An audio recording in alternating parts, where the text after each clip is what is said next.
अस्सलाम वालेकुम दोस्तों, मैं मोहम्मद शबाद अपने वीलॉग के साथ आपकी खिदमत में हाज़िर हूं। मेरी आप दोस्तों से दरखास्त है कि जिन दोस्तों ने अभी तक मेरे चैनल को सब्सक्राइब नहीं किया, प्लीज़ सब्सक्राइब करें, लाइक करें, दोस्तों में शेयर करें और बेल आइकन तो लाजमी दबाएं ताकि बर वक्त मेरा वीलॉग आप तक पहुंच सके। देखिए, निज़ाम शमसी के बारे में आज हम बात करते हैं। निज़ाम शमसी के 4 सितारे जो चट्टानों से ज़ाहिर पर बने हुए हैं, उनके साइज़ छोटे-छोटे हैं, लेकिन सतह उनकी बड़ी सख्त है। अब निज़ाम शमसी की जो बैरूनी साइड उसके ऊपर चले जाए तो यहाँ पे जो सितारे आपको नज़र आएँगे वो गैसें से बने हुए हैं और उनके साइज़ बड़े-बड़े हैं और सब के गिर्द जो है वो रिंग्स बने हुए हैं और इनके चाँद बहुत कम है, ये बड़े छोटे-छोटे से हैं। इनका सूरज से फासला भी बहुत ज़्यादा है।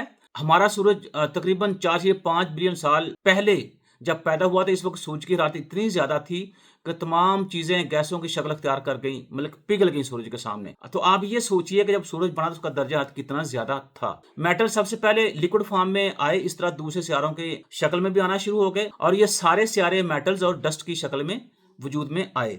अगर इन चट्टानों को आप देखें तो उसके अंदर 2 सितारे मरकरी और वीनस सूरज के बहुत ज़्यादा करीब हैं। आप कभी वो मैप देखें ना सितारों का और ज़मीन का, चाँद का, तो आपको ये सितारे जो हैं नज़र आएँगे और चूँकि ये 2 सितारे सूरज के बहुत ज़्यादा करीब हैं, जिसकी वजह से इनका टेम्परेचर बहुत ज़्यादा है। लेकिन ज़मीन के साथ एक और सितारा जिसको मरीख कहते हैं, जिसको पानी भी पाया जाता है, ये इंसानों के लिए बहुत मौजूद है। आप देखें, अक्सर आप खबरें सुनते हैं जी, वो एलन मस्क जो है वो मरीख के ऊपर जो है वो उसने ज़िंदगी दरियाफ़्त की है, पानी वहाँ पे है, तो वो कोशिश कर रहा है कि वहाँ पे लोगों को आबाद किया जाए, बल्कि उसने प्लाट शेड भी बेचने शुरू किए हैं, कुछ लोगों ने प्लाट खरीदे भी हैं। और इसी तरह जो वीनस और मरकरी है, इसमें पानी स्टीम की शक्ल में पाया जाता है, लेकिन सूरज का एरिया आहिस्ता से जब फैलेगा तो गोल्डन कोर जो है उसको आहिस्ता-आहिस्ता दूर कर देगा। यहाँ तक एक वक़्त में ज़मीन का पानी भी भाप बन जाएगा और आप देखिए कि जब ज़मीन का दर्जा बहुत ज़्यादा होता है, बर्तन के अंदर आप पानी रखें और उसको उसको टेम्परेचर दें आप, तो पानी जो है बखरात बन के उड़ जाता है। तो अगर हिस्ट्री में देखा जाए तो जब ये सियारे मुआज़ वजूद में आ रहे थे, तो इस वक़्त शुरुआत में हमारी कायनात बहुत ज़्यादा तबाही का शिकार थी और चीज़ें एक-दूसरे से टकरा रही थी और इसकी वजह हमें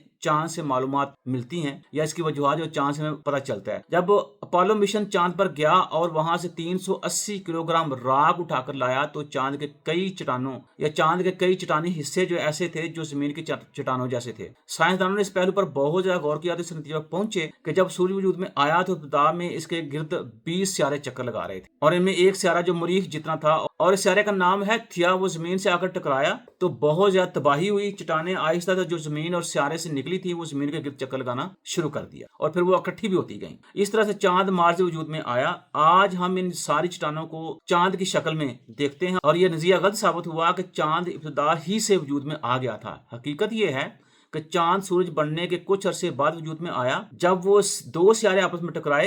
एस्टेरॉइड भी निज़ाम शमसी में पाए जाते हैं और एक अंदाजे के मुताबिक इनकी तादाद 10,000 और लंबाई 1 मील है। हम ये समझते हैं कि ये एस्टेरॉइड हमारे बहुत करीब हैं, जबकि ये हमसे तकरीबन 10 लाख मील दूरी पे वाक़ है। अच्छा, अब यही निज़ाम शमसी जब हम इसकी बैरूनी साइड पे जाते हैं, ये जाएँगे तो वहाँ पानी जो है माया शक्ल में नहीं मिलेगा, पानी आपको बर्फ़ की शक्ल में मिलेगा। टेम्परेचर जो कि यहाँ बहुत ज़्यादा कम है, -70 डिग्री सेंटीग्रेड, और जिसमें गैसेज़ जो हैं ख़ासकर हाइड्रोजन, मीथेन, अमोनिया की शक्ल में मौजूद रहती हैं, या कह लें कि ये गैसेज़ जो हैं ये हाइड्रोजन, अमोनिया और मीथेन की शक्ल अख्तियार कर लेती हैं। जब इन गैसेस का साइज ज़मीन से 10 गुना बढ़ जाता है तो इसका एक असर होता है जिसे सोना बॉल असर कहते हैं। यहाँ पे जुपिटर और सैटर्न मौजूद हैं जिनके साइज बहुत बड़े हैं। जुपिटर 90% गैसेस से बना हुआ है, लेकिन इसका हमें फायदा बहुत है क्योंकि ये ज़मीन के लिए बड़े भाई का किरदार अदा कर रहा है, प्रोटेक्शन कर रहा होगा, ज़ाहिर सी बात है। जब ज़मीन की तरफ कोई एस्टेरॉइड और कोमेट आने की कोशिश करता है तो ये सबसे पहले इसके सामने दीवार बन के खड़ा हो जाता है।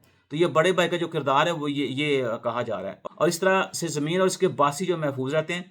चुनांचे जुपिटर सियारा जो है हमें बाहर के खतरा से महफूज रखता है। सैटर्न के रिंग्स बहुत ज़्यादा हैं और बहुत ज़्यादा रिंग्स ये मशहूर भी हैं। अगर सैटर्न ज़रा सा भी बड़ा होता, यानी जुपिटर के साइज़ का होता, तो फिर ये दोनों द्वीप मिलकर बाकी तमाम सियारों को खा जाते। इसलिए इसका साइज़ जुपिटर से छोटा होना निज़ाम शमसी की बका और ज़मीन पर इंसानी हयात का बायस बना हुआ है। अच्छा, जब हम सूरज से तकरीबन 40 बिलियन मील फासले पर चले जाते हैं तो हमको एक ऐसी बेल्ट मिलती है जिसको कोपर बेल्ट कहते हैं और इसमें बहुत से नए, ज़ाहिर सी बात है, एस्टेरॉइड मौजूद होते हैं और ये हमारे सोलर सिस्टम की बैरूनी बाउंड्री बनाते हैं। अगर इससे हम आगे जाएं तो आउट क्लाउड हैं जिसने हर तरफ से हमारे निज़ाम शमसी को कवर किया हुआ है। जिस तरह मिसाल के तौर पर छिलके ने कीनों को कवर किया होता है, आप वही प्याज आप देख लें। यहाँ तक पहुँचने के लिए हमें एक नूरी साल का सफ़र तय करना पड़ता है और ये है हमारे निज़ाम शमसी की आखिरी हद। इसके बाद हमारे सोलर सिस्टम को बाकायदा इख्तिताम हो जाता है। तो कायनात जो है उसका आखिरी सच जो अगर जानने के लिए ना जाने इंसान जो है कितने नूरी साल वो इंतजार करेंगे या उनको इंतजार करना पड़ेगा कायनात का आखिरी सच जानने के लिए। जबकि तारातनी सच जो वो ये कहती है कि कायनात एक नहीं,